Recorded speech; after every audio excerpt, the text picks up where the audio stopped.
আসসালামু আলাইকুম রহমতুল্লাহ। অনেকেই কুমড্রাইভের পিবিএক্স এই মডিউলটা নিয়ে অনেকে জানতে আগ্রহী। তো পিবিএক্স হচ্ছে একটা কল সেন্টার সলিউশন।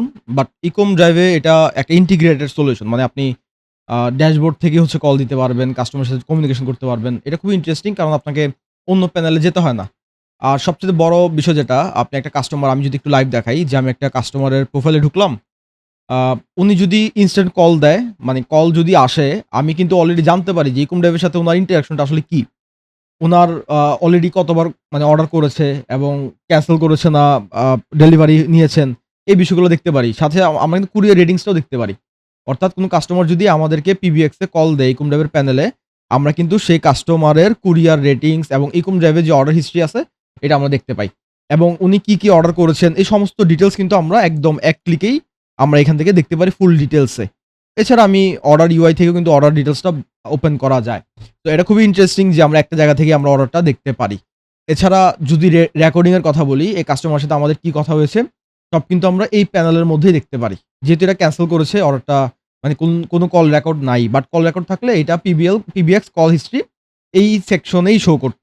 এবং এখান থেকেই যদি কাস্টমারকে কল দিতে চায় কোন এজেন্ট, সরাসরি কিন্তু এই সেকশন থেকে কল দেওয়া যায় এবং অলরেডি এটা কিন্তু কল যাচ্ছে এবং কলিং কাস্টমার কল যাচ্ছে। খুবই ইন্টারেস্টিং বিষয়টা। চাইলে এখান থেকে কল কেটেও দেওয়া যায়। যদি কল দিতে না চায় কল কেটে দেওয়া যায় এবং কল দিতে চাইলে এখান থেকে কল দেওয়া যায়। তো এই জিনিসটা যেহেতু আসলে ইন্টিগ্রেটেড মানে যেটা পিবিএক্স এর বা কল সেন্টারের একটা মেইন আইডিয়া থাকে যে এমপ্লয়িরা ঠিকভাবে কল দিচ্ছে কিনা, আ কল যাচ্ছে কিনা বা কল যদি আসে উনারা রিসিভ করছে কিনা এরকম অনেক অ্যাডভান্স রিপোর্ট সহ ইকোম ড্রাইভের এই পিবিএক্স এর কল সেন্টার সলিউশনটা আপনারা ব্যবহার করতে পারেন। আচ্ছা এবার আসি কিভাবে নিবেন, কি লাগবে এই বিষয়টা নিয়ে। আপনি যখন পিবিএক্স এর সম্পর্কে জানতে চাইবেন, আপনাকে অবশ্যই একটা ডক ফাইল বা পিডিএফ ফাইল দেওয়া হবে। এইখানে আপনি সমস্ত ডিটেইলস পেয়ে যাবেন। পিবিএক্স কিভাবে কাজ করে। ইকোম ড্রাইভে পিবিএক্স এর প্রাইজিং এবং কিভাবে আপনি রিনিউ করবেন। সমস্ত ডিটেইলস আপনি এখানে পেয়ে যাবেন। যত বেসিক কোয়েশ্চেনস আছে। তো এইটা আ রেজিস্ট্রেশন করার জন্য অর্থাৎ আপনি যদি একটা পিবিএক্স নাম্বারের জন্য রেজিস্ট্রেশন করতে চান, আপনাকে অবশ্যই কিছু ইনফরমেশন আপনাকে দিতে হবে। তার মধ্যে একটা খুবই ইম্পোর্টেন্ট হচ্ছে ট্রেড লাইসেন্স। ট্রেড লাইসেন্স থাকতেই হবে, এটা খুবই বাধ্যতামূলক। তারপর হচ্ছে আপনার এনআইডি কার্ডের ফ্রন্ট এবং ব্যাক পার্টের ছবি, সাম্প্রতিক তোলা একটা পাসপোর্ট সাইজের ছবি, এগুলো আপনাকে দিতে হবে এবং আরেকটা রেজিস্ট্রেশন ফর্ম আপনাকে পূরণ করতে হবে। এইটাও খুবই ইম্পোর্টেন্ট। আপনি 3.1 এই রেজিস্ট্রেশন ফর্ম, এই ফর্মে আসলেই কিন্তু এই পিবিএক্স নাম্বার রেজিস্ট্রেশন ফর্ম এটা পেয়ে যাবেন। অর্থাৎ এখানে যদি আমি ক্লিক করি, আ এই ফর্মটা আমাদের পূরণ করতে হবে। তো এখানে যদি আমাদের ফর্মটা পূরণের পারমিশন নাই, সেজন্য আমি এখানে ফাইলে ক্লিক করব, মেক এ কপি। এবার এই কপি করার সময় আমি এখানে আমার বিজনেসের নামটা দিয়ে দিব। তো আমি এক্সাম্পল দিচ্ছি যে online shop, make a copy, ওকে।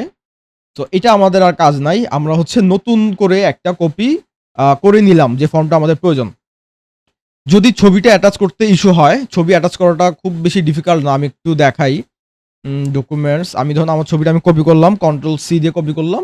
আমি এখানে ক্লিক করে বা আমি এখানে ক্লিক করে কন্ট্রোল ভি দিয়ে পেস্ট করে দিলাম। খুবই ইজি। যদি ছবিটা আপনি অ্যালাইন করতে না পারেন প্রপারলি তাহলে ছবিটা আপনি আলাদাভাবেও দিতে পারেন, কোনো ইস্যু নাই। কিছু জিনিস এগুলা জরুরি না। যেমন thumb print, left side thumb print এটা প্রয়োজন নাই। আ আইপি ফোন কি হবে এটাও প্রয়োজন নাই। ডেট অ্যান্ড মানি এগুলা প্রয়োজন নাই। বিলিং প্যাটার্ন যেহেতু আমরা এটা অনলাইনে ফর্মটা ফিল আপ করছি, সো এগুলো আসলে মার্ক করাটাও ডিফিকাল্ট। তো আমাদেরকে যেটা করতে হবে এই ফিল্ডস গুলো আমাদেরকে প্রপারলি ফিল আপ করতে হবে। তো আমি যেহেতু এটা ডক ফাইল, আমি এই ডট লাইন গুলো ১ম এ কেটে দিব। আমি ডট লাইন গুলো কেটে দিব। দেন আমি আমার নাম দিব। সেম ভাবে অথরাইজড পারসন যদি আ এমন হয় যে আপনি অন্য কোনো অর্গানাইজেশনের পক্ষে নিচ্ছেন, সো সেই অর্গানাইজেশনের যিনি হচ্ছেন অথরাইজড পারসন আছেন, উনার নাম আপনাকে দিতে হবে। তো আমি ধরে নিলাম যে এখানে আমি হচ্ছে অথরাইজড পারসন। অকুপেশন ডেজিগনেশন আপনি এখানে আপনাদের ডেজিগনেশনটা দিতে পারেন। লাইক হচ্ছে সিইও, ফাউন্ডার অথবা হচ্ছে ম্যানেজার। আপনাদের ডেজিগনেশনটা আপনারা এখানে আ মানে দিবেন।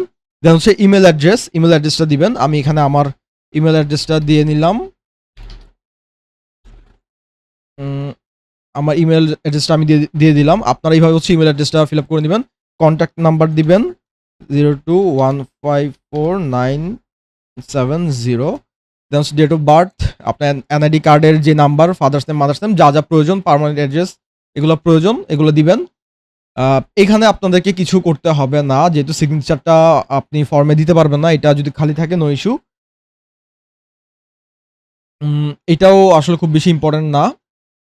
অথবা আপনি চাইলে এখানে এটা ব্ল্যাংক রাখতে পারেন অথবা আপনাদের কোনো অন্য কারো নাম্বার দিতে পারেন। ব্ল্যাংক রাখতে পারেন এটা। 2nd পেজে আপনাদের কোনো কাজ করতে হবে না এবং 3rd পেজ যেটা এটা টার্মস অ্যান্ড কন্ডিশন এটা আপনারা ডিটেইলস এ পড়ে নিবেন।